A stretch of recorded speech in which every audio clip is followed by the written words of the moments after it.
The council chamber on Threx Prime was cold and silent. It always was. The walls were made of black stone that swallowed light, and the air smelled like metal and old dust. This was the place where the Galactic Dominion decided which species would live free and which would serve. For 11,000 years, no one had questioned the decisions made in this room. Grand Arbiter Vorath Kessin stood at the center of the chamber. He was tall, even by the standards of his insectoid species. His body was covered in dark armor-like skin, and his 4 black eyes moved slowly across the holographic star map floating before him. Each glowing dot on the map was a world. Each world had a number, and each number had a fate already written. "Next," Vorath said. His voice was deep and carried no warmth. A small figure hurried forward. Scribe Lian was a 4-armed alchemist, barely half the height of Vorath. Her species, the Miri, had been conquered long ago. Now they served as record keepers. Lian held a data tablet in 2 of her hands and kept the other 2 pressed nervously against her chest.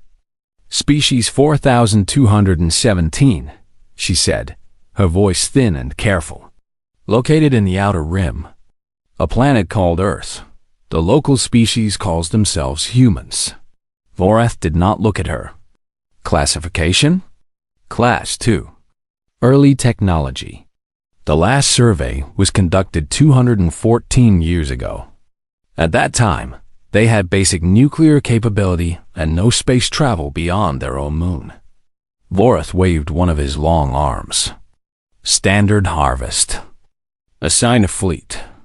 Lian hesitated. Her fingers tightened on the tablet. "Grand Arbiter, there is something unusual in the file." "Unusual?" "The electromagnetic readings from their system have changed significantly since the last scan. The energy output is far beyond what a Class 2 civilization should produce. It is possible that the data is outdated and they have advanced further than we, Scribe." Vorath finally looked at her. His 4 eyes were like pits of nothing. "I have overseen the harvest of 300 species. Every single one of them believed they were special. Every single one of them was wrong. Assigned a fleet." Lian lowered her head. "Yes, Grand Arbiter." She entered the order into the system. 10,000 warships. A full harvester fleet, commanded by Fleet Commander Draxus Moore. It would arrive at the human system in 40 standard rotations. The operation was expected to last less than 3. It was routine. Completely routine. 6,000 light years away, on a small blue planet circling an ordinary yellow star, the routine was about to end forever. Deep beneath the Himalayan mountains, in a facility that no satellite could see and no signal could reach, a room full of screens flickered with alien text. This was the listening post of the Void Wardens, Earth's most secret military branch. For 60 years, they had been intercepting, recording, and decoding every transmission the Galactic Dominion sent across the stars. The Dominion did not know they existed. The Dominion did not know that humanity had been watching. Dr. Eamon Halil sat in front of the largest screen. He was a thin man with gray hair and tired eyes that had spent too many years reading alien languages. His team of 12 analysts worked around him in silence. They had learned long ago that when Dr. Halil went quiet, something important was happening. He read the intercepted transmission 3 times. Then he read it a 4th time, just to be sure. "Get me Admiral Drake," he said softly. 20 minutes later, Admiral Soren Drake walked into the room. He was not a large man, but he filled every space he entered. His face was hard, lined with scars from battles that no civilian would ever know about. His gray eyes were calm in a way that made other people nervous. He had commanded the Void Wardens for 15 years, and in that time, he had turned Earth's secret fleet into the most advanced military force in this part of the galaxy. He had been waiting for this day. Dr. Halil put the translated message on the main screen. It was a Dominion deployment order. A Harvester fleet of 10,000 warships had been assigned to the Sol system. Their mission was conquest. Their expectation was zero resistance. The room was quiet for a long time. 10,000 ships, one of the analysts whispered. Admiral Drake read the message slowly. He read the fleet composition, the commander's name, the estimated arrival time, and the tactical approach. Then he did something that no one in the room expected. He smiled. It was not a happy smile. It was the smile of a man who had spent his entire career building something and had finally been given a reason to use it. 60 years, Drake said quietly. 60 years of watching. 60 years of building. 60 years of every scientist, every engineer, every soldier on this planet working toward one single question. What happens when they finally come for us? He looked at Dr. Halil. Now we have our answer. He turned to his command staff. Activate Protocol Prometheus. The words moved through the facility like electricity. Officers who had trained for this moment their entire lives suddenly found their hands shaking. Protocol Prometheus was not just a battle plan. It was the sum total of everything humanity had built in secret. Hidden fleets. Weapon systems powered by the sun itself. Billions of autonomous drones stored in hollowed-out asteroids. Sensor networks that stretched across the entire solar system. All of it sleeping. All of it waiting. Until now. Over the next hour, Drake gave orders that would quietly wake up the most dangerous military machine the galaxy had never seen. No alarms rang on the surface. No governments made announcements. The people of Earth continued their ordinary lives, unaware that their survival was being fought for in the silence beneath mountains. When the preparations were confirmed, Drake sat down and opened a communication channel. But he did not send the message to his own fleet. He sent it outward, into the dark, aimed directly at the approaching Dominion Harvester fleet. He used their own encrypted military frequency, the one they believed no other species could access. The message was short. Drake wrote it himself. Dr. Halil watched him type. You think this will stop them? Drake shook his head. No, it will not stop them. Nothing will stop them from coming. But when they get here, I want them to know something. What? That we were never afraid. He pressed send.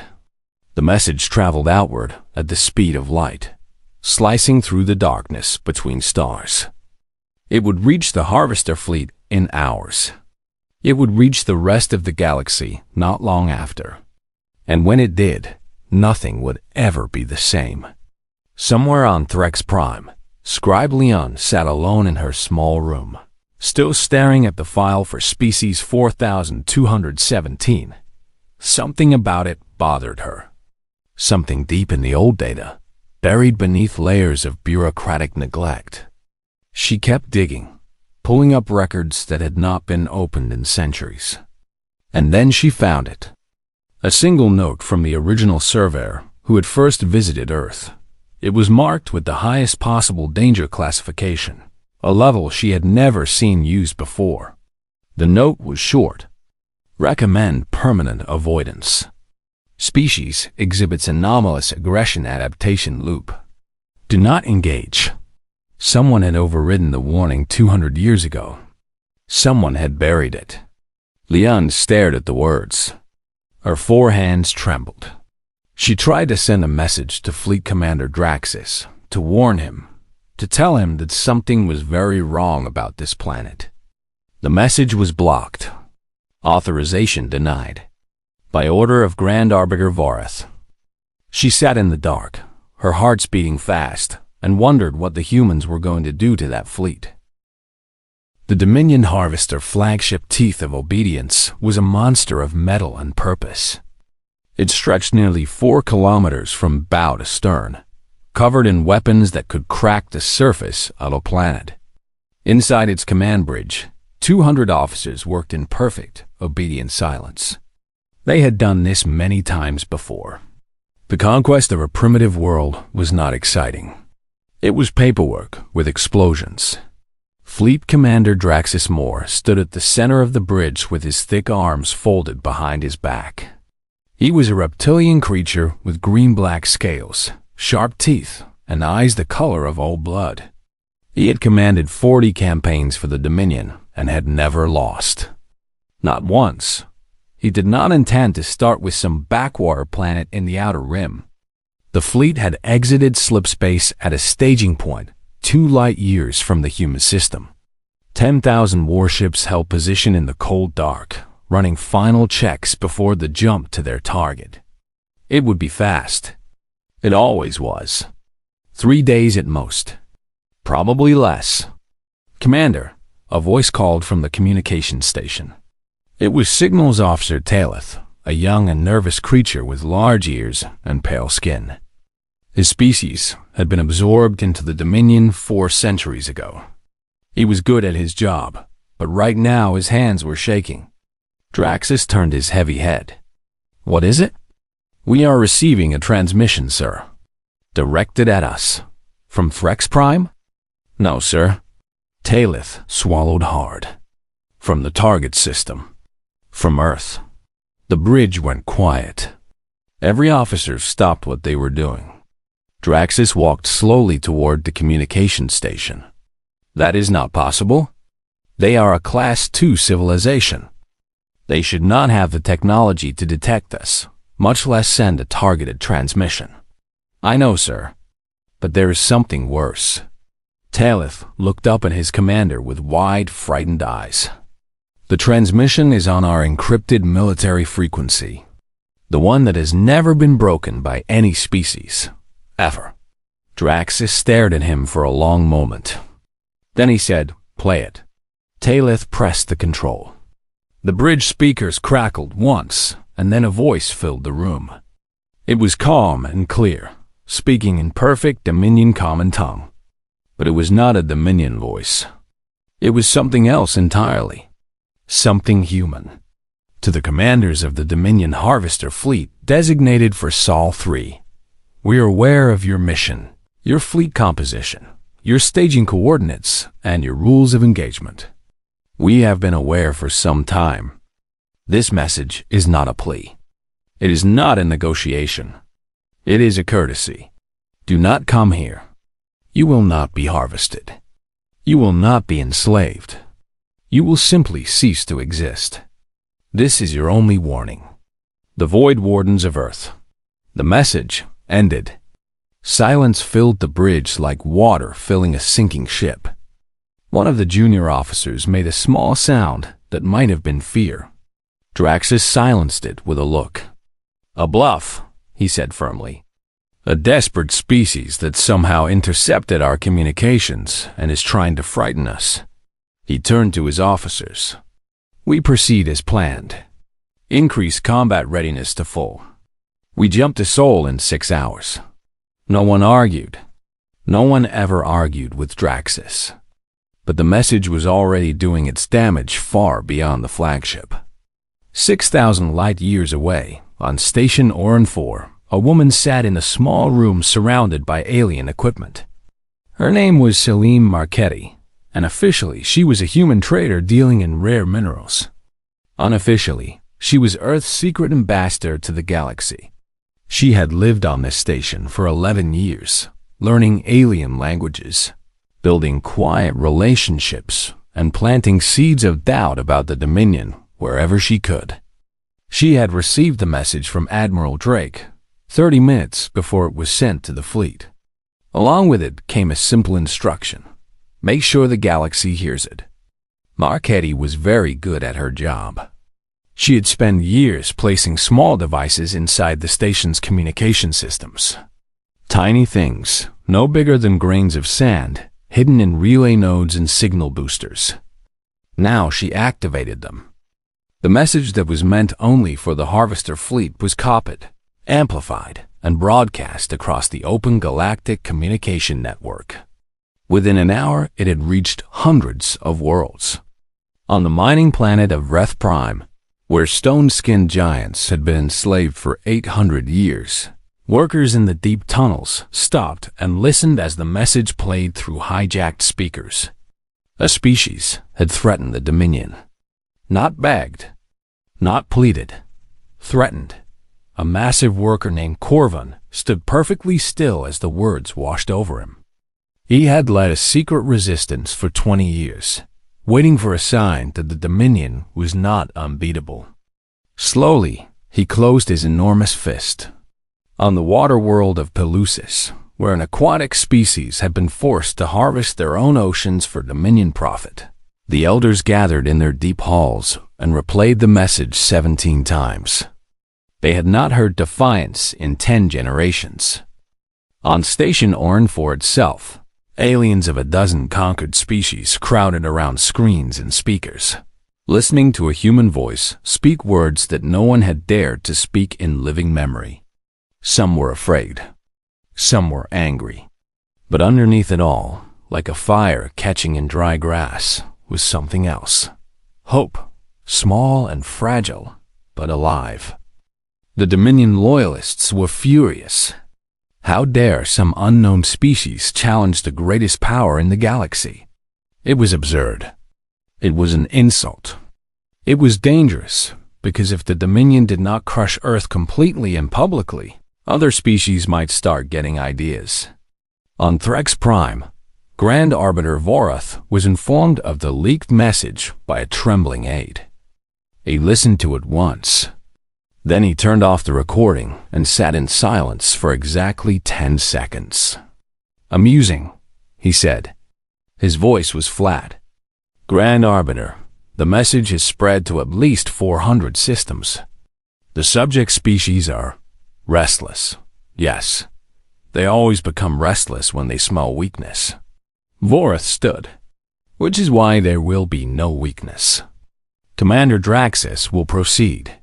He will destroy the human fleet, burn their cities, and send their leaders to the processing camps. We will broadcast the fall of Earth on every channel in the Dominion, and this moment of false hope will be crushed." He dismissed the aide with a wave of his arm. The matter was settled. But Scribe Leon had not stopped digging. She had found the buried surveyor's report, the one marked with the highest danger classification. Now she searched for more, pulling files from archives that had not been opened in centuries. What she found made her blood run cold. The original survey team that had visited Earth had not simply studied the humans from orbit. They had landed. They had observed the species up close. And what they had documented was unlike anything in the Dominion's records. Humans did not simply endure threats. They adapted to them. Every war made their weapons better. Every plague made their medicine stronger. Every disaster made their societies more organized. It was not slow evolution over millions of years. It was fast, deliberate change within single generations. The surveyor had called it the aggression adaptation loop and had written in his final notes that humanity had the potential to become what the Dominion classified as an apex predator species. That classification had been used only twice in galactic history.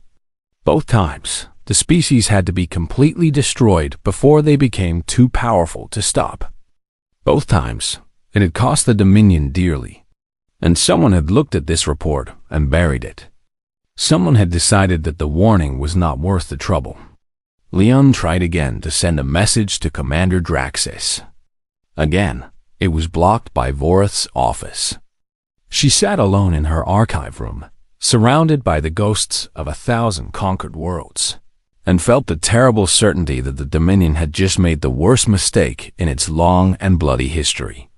Far away, the Harvester fleet jumped toward Sol, 10,000 warships carrying 1,000,000 soldiers, all expecting an easy victory against a primitive world.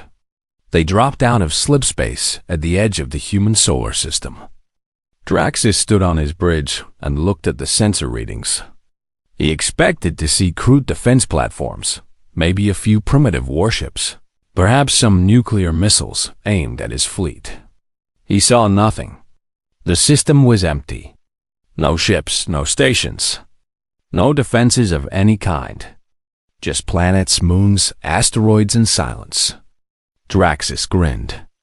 His sharp teeth caught the light. As expected. They had nothing. The message was a bluff. Begin standard approach. We take the third planet. His officers acknowledged the order. The fleet began to move inward. And then every sensor on every ship in the fleet screamed at once. The screaming of the sensors was not a malfunction. It was a warning. Every ship in the Harvester fleet was being scanned at the same time by something they could not see, could not locate, and could not stop. In seconds, the invisible scanners had mapped every ship in the fleet. Shield frequencies, weapon systems, engine types, crew numbers. Everything was read, recorded, and cataloged by a ghost. Commander Draxus gripped the railing of his bridge. Where is it coming from? Find the source. His sensor officers worked frantically, but their screens showed nothing. The system still appeared empty. Whatever was scanning them was completely invisible to Dominion technology.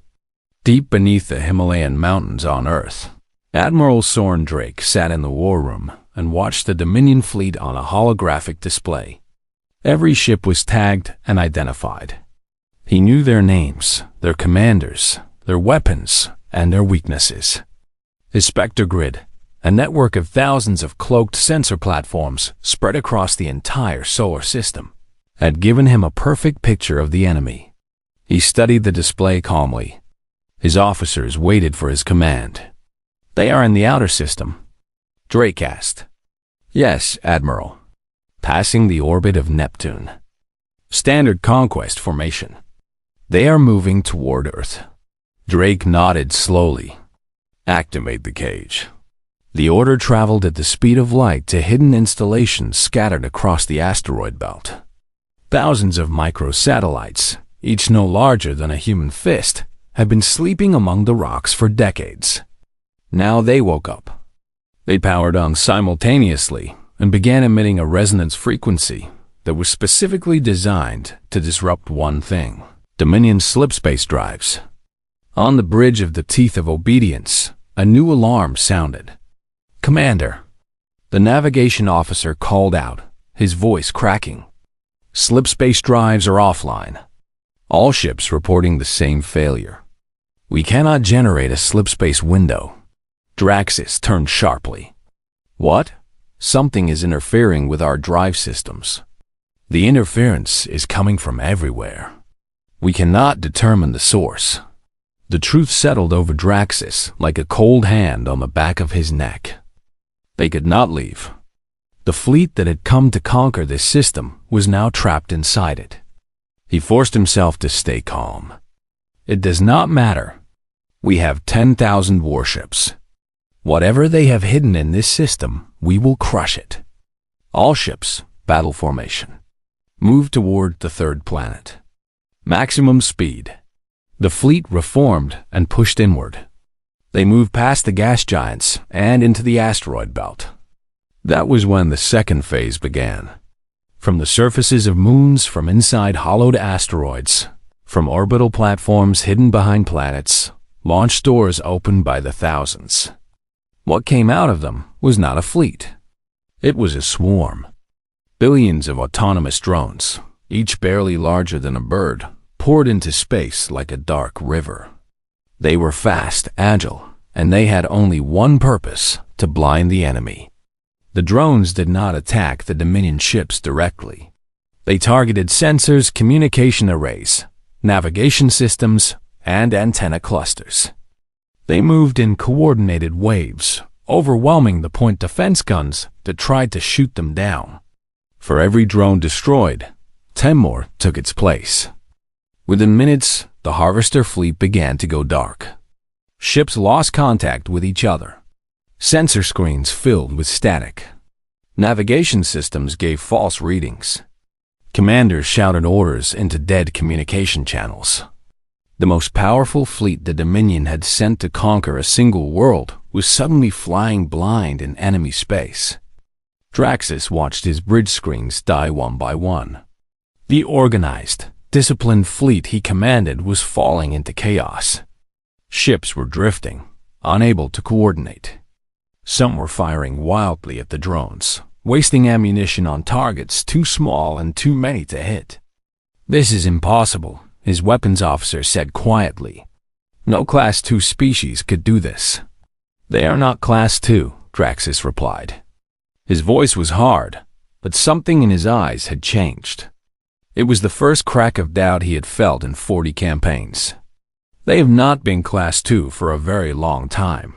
2 billion kilometers away, in the cold darkness of the Kuiper Belt, Captain Yuki Tanaka sat in the command chair of the EWS Consequence. Her ship was a stealth dreadnought, the most advanced warship humanity had ever built. It was 300 meters long, covered in light-absorbing armor that made it invisible to every known sensor technology. It carried weapons that the Dominion had never seen and could not defend against. And it was not alone. Around it, hidden in the frozen rocks at the edge of the solar system, were 199 more ships just like it. They had been here for years, sleeping, waiting, hidden so perfectly that even the Dominion's entry scan had missed them completely. Tanaka watched the tactical display. The Dominion fleet was blinded and scattered. The drones had done their work perfectly. Her communication officer spoke. "Admiral Drake is on the line." Drake's voice came through, calm and steady. "Captain Tanaka, the enemy is in the box. You are authorized for Phase 3. Hit them." Tanaka looked at her bridge crew. These were men and women who had trained their entire lives for a battle they hoped would never come. Now it was here. "All ships," she said. "Decloak. Weapons free." 200 stealth dreadnoughts powered up their engines and dropped their cloaking fields at the same time. To the Dominion sensors that were still barely working, it looked like 200 stars had suddenly appeared in the outer system. Each one was moving toward the fleet at incredible speed. The human ships hit the Dominion fleet like a hammer hitting glass. Kinetic accelerator rounds, fired at a significant fraction of the speed of light, punched through Dominion armor like it was paper. Antimatter torpedoes detonated against shields that were already weakened by the drone attacks. Weapons that the Dominion had never encountered and had no defense against tore through their formations. The battle, if it could even be called that, lasted less than 3 hours. The Dominion fleet had been built to overwhelm inferior opponents with superior numbers. It had never fought an enemy that was technologically superior, tactically prepared, and fighting in a system that had been turned into a weapon. The Harvester fleet was not defeated. It was taken apart, piece by piece, with a precision that was almost surgical. When it was over, 600 Dominion ships remained out of 10,000. They were damaged, scattered, and trying desperately to find a way out of the system. The cage was still active. They were still trapped. On the bridge of the Teeth of Obedience, Commander Draxus sat in his command chair, surrounded by fire and sparking consoles. Half his bridge crew was dead. His ship was crippled. The fleet he had commanded, the fleet that had never known defeat under his leadership, was gone. He managed to send one last transmission to Threx Prime through the wreckage of his communication system. His voice was flat and empty. They knew everything. They were ready. "We are lost. Do not send more ships. Do not come to this system. They are not what we thought they were." Admiral Drake received the transmission at the same time as Threx Prime. He studied it for a moment. Then he gave an order that surprised his own officers. "Drop the cage. Let the survivors leave." His tactical officer frowned. "Admiral, they will report back to the Dominion. They will tell them everything." "Yes," Drake said. "That is exactly the point." He opened a communication channel to the retreating Dominion ships. His voice was calm, measured, and carried the weight of a species that had just proven itself to the galaxy. "This is Admiral Soren Drake of the Void Wardens. You are free to leave. Go home. Tell your masters what happened here. Tell them that we were merciful today. Tell them not to make us be anything else." The 600 surviving ships limped out of the Sol system and into slipspace as fast as their damaged drives could carry them. Behind them, the wreckage of 9,400 warships drifted silently through the asteroid belt. Across the galaxy, the Watcher Network, a secret collective of enslaved species who monitored Dominion activities, had been recording everything. They had tapped into the fleet's own communication relays and captured the entire battle. Now they broadcast it to every world they could reach. Billions of beings on hundreds of planets watched Dominion warships burn. They watched the symbols of their oppression broken and scattered like toys. They watched a species they had never heard of stand alone against the most powerful military force in the galaxy and win without breaking a sweat. On Threx Prime, Grand Arbiter Vorath received the battle data in his private chamber. He watched the recordings in silence. He read the analysis from his war scientists 3 times. Then his hands began to tremble. It was not the defeat that frightened him. Defeats could be avenged. It was what the analysis showed. The humans had not used their full strength. The weapons they deployed, the tactics they used, the forces they committed, all of it represented perhaps 40% of their estimated total capability. They had fought 10,000 warships with one hand behind their back. They had not been trying to win a war. They had been sending a message. And the message was clear. This was only a taste. The Dominion had ruled the galaxy for 11,000 years. In all that time, it had never lost a fleet. It had never been publicly humiliated. It had never been afraid. Now it was all 3. On Threx Prime, the capital world of the Dominion, chaos had taken root like a disease. The council chambers that had once operated in cold, efficient silence were now filled with shouting voices. Political factions that had spent centuries pretending to agree were suddenly at each other's throats. Hardliners demanded blood. Moderates urged caution. And everyone, whether they admitted it or not, was scared. Grand Arbiter Vorath stood above it all, watching the chaos from his elevated platform. He had ruled the Dominion for 3,000 years.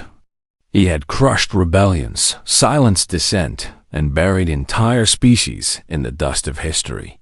He was not about to let one small planet in the Outer Rim tear his empire apart. He raised one long arm and the chamber fell silent. "Enough," he said. His voice cut through the noise like a blade. "The humans surprised us. I acknowledge this. They used deception and preparation to destroy a single fleet. This is not a defeat. It is a lesson, and we will respond with the appropriate force." He turned to his military commanders. "Assemble the Grand Armada. Every warship, every carrier, every weapon platform in the Dominion. 200,000 ships. We will go to Earth not to conquer it, but to erase it. Every city, every structure, every living thing on that planet will be turned to ash. And the galaxy will watch." The chamber erupted in approval. The hardliners cheered. The moderates stayed silent. The order was given. But not everyone on Threx Prime was cheering. Councilor Metha was a moderate politician who had spent her career trying to reform the Dominion from within.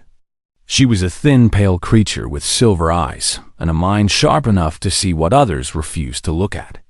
She watched Vorath's speech and saw something the cheering crowd did not: desperation. Vorath was not acting from strength. He was acting from fear. And fear made empires do foolish things.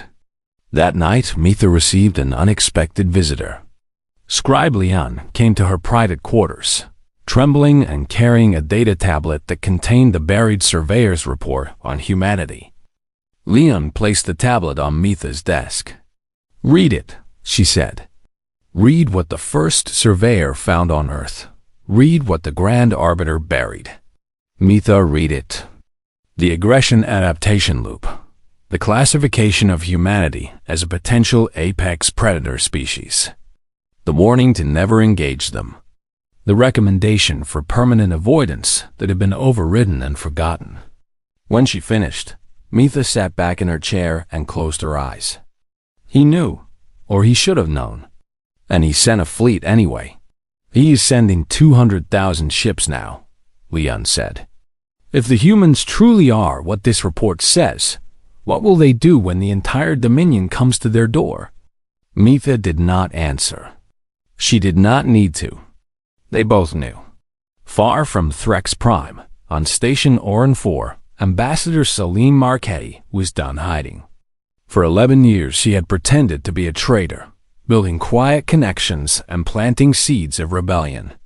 Now the seeds had grown, and it was time to stop pretending. She called a meeting. Not in secret rooms or hidden channels, but openly in the main trading hall of the station. Representatives from 14 conquered species came. Some were large, some were small, some breathed air, and some breathed liquid. All of them had one thing in common. They had been under the boot of the Dominion for centuries, and they had just watched that boot get kicked across the solar system. Marchetti stood before them and spoke plainly. I am not a traitor. I am an ambassador of Earth. My people have been watching the Dominion for 60 years. We know what they do to species like yours. We know about the harvests, the slave camps, the stripped worlds. And we chose to prepare instead of submit. The room was tense. A massive Vreth warrior named Korvan stood near the back, his stone-gray arms folded across his broad chest. His species had been enslaved for 800 years, forced to work in deep mines until their bodies broke. He had led an underground resistance for 2 decades, but it had always been small, always hiding, always waiting for something to change. What do you want from us? Korvan asked. His voice was deep as an earthquake. Nothing, Marchetti said. We did not fight the Dominion for you. We fought them because they came for us. But they are coming again. 200,000 ships this time. Earth cannot fight that alone. She paused and looked at every face in the room. We are not asking you to serve us. We are not asking you to obey us. We are asking you to fight for yourselves. And if you choose to fight, we will stand beside you. We will bleed beside you. That is our offer. The room was silent. These were species that had learned over centuries that standing up meant being crushed. Trust was not something that came easily to the conquered. Korvan was the first to speak. My people have waited 800 years for someone to prove that the Dominion can bleed. You have proven it. The Vreth will fight. One by one, others followed. The aquatic Peluchi, the winged Sereth, the crystalline Hori.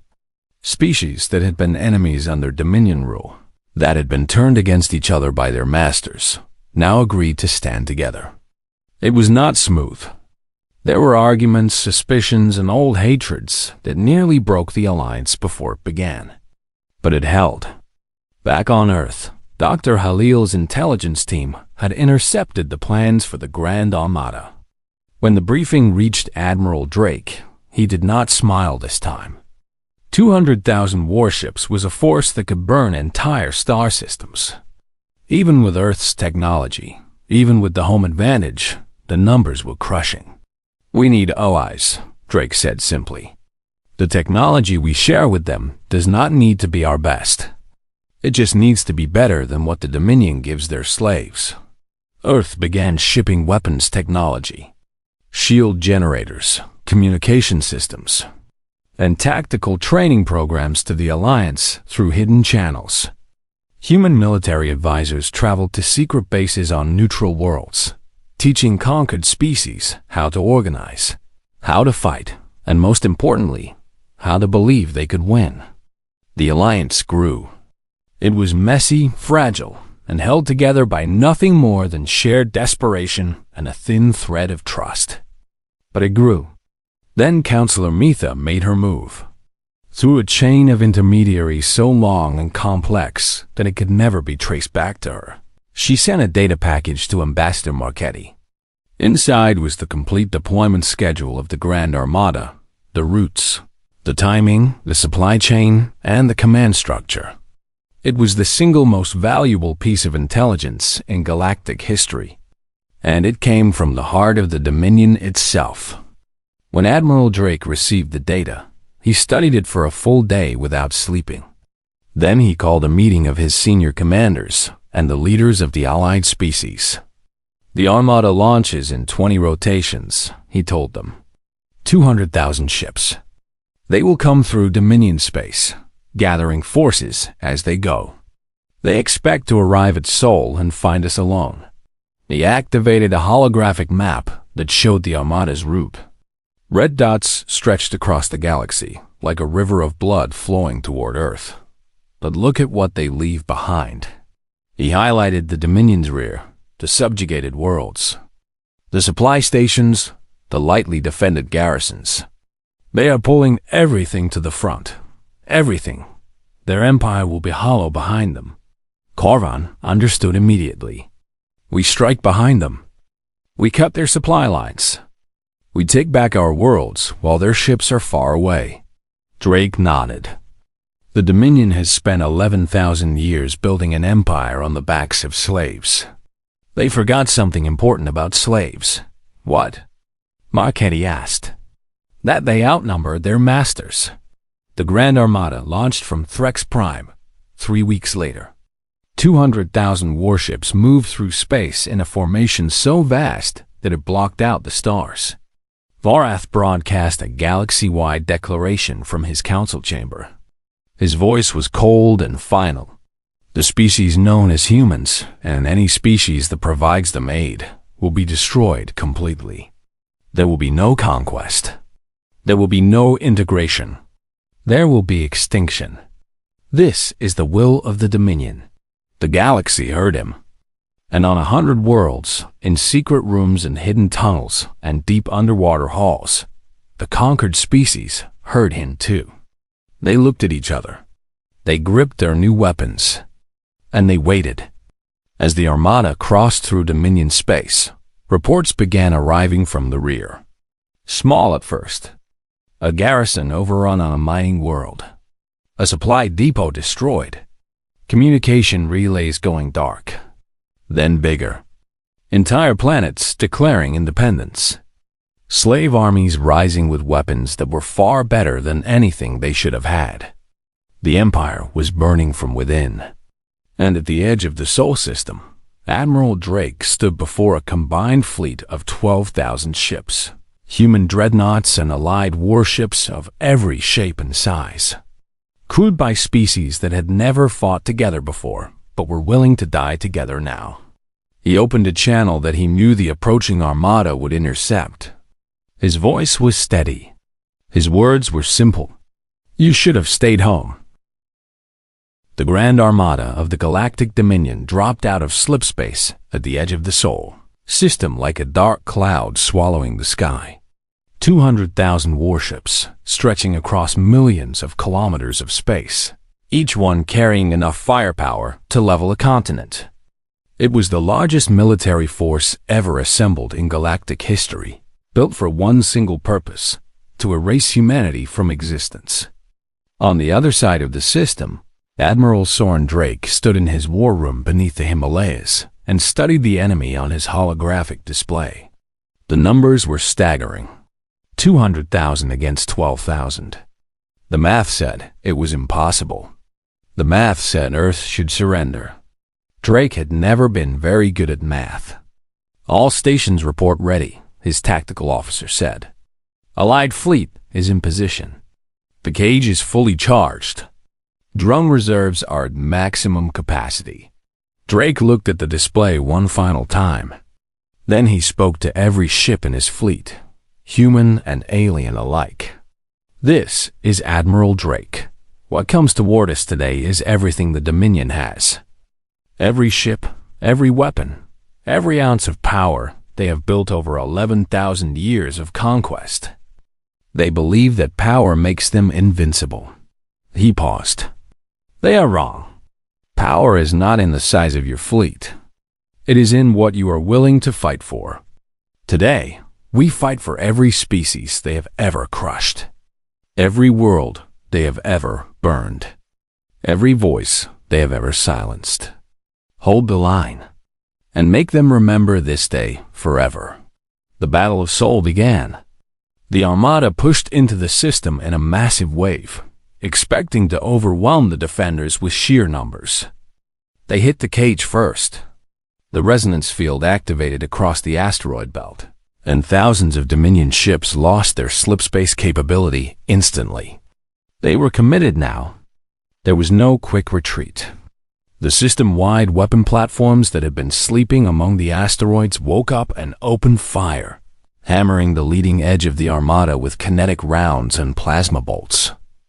The Dominion lost 3,000 ships before they even reached the inner system. But the Armada was vast, and it kept coming, absorbing the losses and pressing forward like a flood pushing through a wall. Phase 2 hit them next. The drone swarms launched again, but this time they were not alone. Allied species had contributed their own additions, Vreth magnetic disruptors that scrambled targeting systems, Palucci bioacid pods that ate through hull plating, Sereth lightbenders that created false sensor images. The swarm was larger, smarter, and more vicious than anything the Dominion had faced in the first battle. The Armada's formation began to fracture. Ships lost contact with their neighbors. Commanders issued conflicting orders. Entire battle groups drifted off course, chasing ghost signals while the real attacks came from behind. But the Dominion still had numbers. They adapted, pulling their ships into tighter formations, using overlapping shield coverage to protect against the drones. Slowly, painfully, they pushed through the swarm and toward the inner planets. Drake watched the tactical display. The enemy was bleeding, but they were still coming.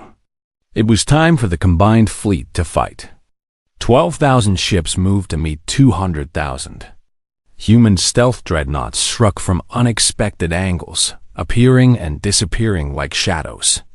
Allied warships fought with a desperate courage that surprised even their human partners. These were species that had lived in chains for centuries. They had nothing left to lose and everything to prove. Corvand led a squadron of Vreth warships, crude, heavy vessels that the stone-skinned warriors had built in secret over decades. They were not elegant or advanced. They were blunt instruments, and the Vreth used them like hammers. Corvan's flagship, a captured Dominion cruiser that his people had rebuilt with their own hands, charged directly into the heart of a Dominion battle group. Corvan, you are outnumbered in that sector. Captain Tanaka radioed from the Consequence. Pull back and regroup. The Vreth do not pull back, Corvan replied. We have been pulling back for 800 years. Today we push forward. His ship slammed into a Dominion command carrier at full speed.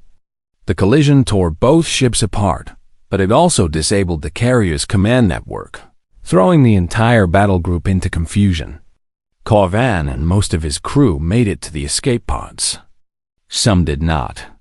The sacrifice was not in vain. Human dreadnoughts swept through the disorganized battle group and destroyed it in minutes. Similar stories played out across the system. Palucci submersible ships, designed for their water world, were surprisingly effective in the three-dimensional combat of space. Sereth pilots, with their natural wings and incredible reflexes, flew fighter craft with a skill that left even human pilots in awe. Species that had never fought before, that had been told for centuries that they were weak and worthless, discovered that they were neither. But the Armada kept coming. The Dominion had not ruled the galaxy for 11,000 years by being easy to beat. Commander Draxus, given one final chance by Vareth to redeem himself, led the Armada's core fleet, 50,000 of the most powerful warships, in a direct push toward Earth. They broke through the defensive lines by sheer force and began their approach to the blue planet. Drake watched them come. His face was calm, but his officers could see the tension in his jaw. This was the moment everything depended on. "Authorized Protocol Prometheus," he said. "Full activation." Deep inside the sun, something stirred. For 30 years, Earth scientists had been building devices that reached into the star itself and drew energy directly from its core. Stellar energy taps buried beneath the surface of the sun, connected to a network of relay stations that stretched across the inner system. This network fed into the Soulfire Array, a weapon system of a scale that no species in the galaxy had ever imagined, because no species had ever been bold enough or desperate enough to try to weaponize a star. The array activated. The relay stations aligned, and from the heart of the sun, concentrated beams of solar plasma, each one carrying the temperature of a stellar core, lanced outward across the system. The effect was immediate and devastating. Entire Dominion formations vanished. Ships that had survived the drones, the weapons platforms, and a combined fleet were erased in instants by beams of pure star fire. Shield technology meant nothing. Armor meant nothing. The Soulfire Array did not damage ships. It turned them into gas. Draxus saw the beams cutting through his fleet and understood, finally and completely, that the humans had been holding back all along. Everything before this, the drones, the stealth ships, the cage, had been the opening moves. This was the real weapon. This was what Protocol Prometheus had always been about. He did not run. He pushed his damaged flagship forward, determined to reach Earth, to strike at least one blow against the species that had humiliated the Dominion. Captain Tanaka's Consequence moved to intercept him above Mars. The two ships fought a brutal, close-range duel among the red planet's thin atmosphere. They traded fire until both were burning, venting atmosphere, and falling apart. Tanaka ordered her crew to evacuate. Draxus did not. As his ship broke apart around him, the old reptilian warrior looked at the blue planet hanging in the distance and said quietly, to no one, they deserved their freedom. Both ships were destroyed. Tanaka and most of her crew were recovered from escape pods hours later. Draxus was not. The Armada broke. The will to fight drained out of the Dominion fleet like blood from a wound. Ships began surrendering, powering down their weapons and broadcasting distress signals. Others turned and ran, jumping to slipspace the moment they cleared the cage's range. The Grand Armada, the greatest military force in galactic history, scattered like dust in a storm. Varath watched from Threx Prime through a real-time relay. He saw his empire's entire military shattered against a single world.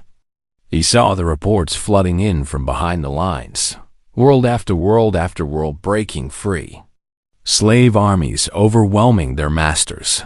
Dominion flags being torn down and burned on planets that had lived in darkness for centuries. He sat alone in his council chamber as the lights went out around him, one by one. The power grid was failing. The people of Threx Prime were in the streets. His guards had abandoned their posts. The door to his chamber opened. He expected soldiers. He expected assassins. It was Scribe Leon, small, quiet, four-armed Leon, who had tried to warn him. Who had been ignored? Who had been silenced? She stood in the doorway and looked at the most powerful being in the galaxy, now sitting alone in the dark. "You were warned," she said. That was all. She turned and walked away. The Dominion fell in days. Not because it was conquered, but because it had been hollow for centuries, held together by fear alone. And when the fear was broken, there was nothing left. Earth did not claim the galaxy. Admiral Drake addressed the newly formed Free Systems Accord, a coalition of every species that had fought for its freedom, and said words that would be remembered for 10,000 years. "We are not your rulers. We are not your saviors. We are your neighbors. and we will be here if you need us. The galaxy began to heal. It would take generations. Old wounds between species ran deep, and the scars of 11,000 years of oppression would not fade quickly. But for the first time in living memory, the future was not written by conquerors. Dr. Ayman Halil retired to a small house in the mountains. He kept one thing on his desk, a framed copy of the original message that Earth had sent to the Harvester fleet. Sometimes, in the quiet evenings, he would read it and smile. Ambassador Marchetti moved to Station Orn 4 permanently. She became Earth's first official galactic ambassador and spent the rest of her life building bridges between species that had forgotten how to trust. Korvan returned to Vreth Prime, free for the first time in 800 years. He stood on the surface of his world, feeling the wind on his stone skin, and planted a flag. Not a flag of conquest or empire. A simple marker with simple words. We remember. We endure. We are free. And on a small blue planet circling an ordinary yellow star, 7 billion people looked up at the sky and saw something new in the darkness between the stars. Not enemies. Not masters. Not threats. Neighbors. The galaxy had believed for 11,000 years that power meant dominion, that the strong ruled and the weak obeyed, that this was the natural order of things and could never be changed. But the humans taught them a different lesson. Power was not the fist that struck. It was the hand that refused to kneel. And Earth, small and blue and unbelievably stubborn, had never learned how to kneel.